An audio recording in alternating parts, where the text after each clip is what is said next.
But first, one more thing about American operations in Afghanistan.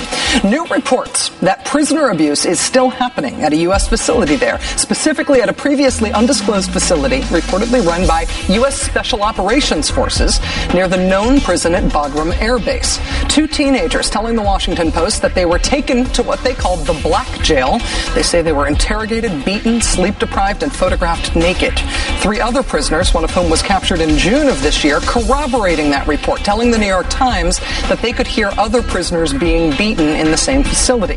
It's also reported that prisoners were not made available to the Red Cross, which in international prison rules is pretty close to a cardinal sin.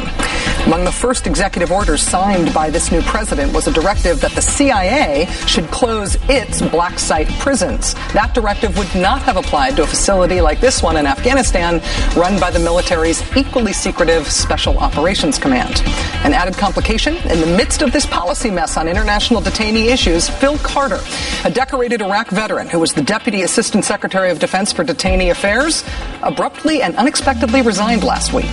Credible sources telling us today that Mr. Carter's resignation was for purely personal reasons. Still, given that this is the Guantanamo Bagram secret prison job, hard to imagine there's going to be a big line of people clamoring to replace Mr. Carter.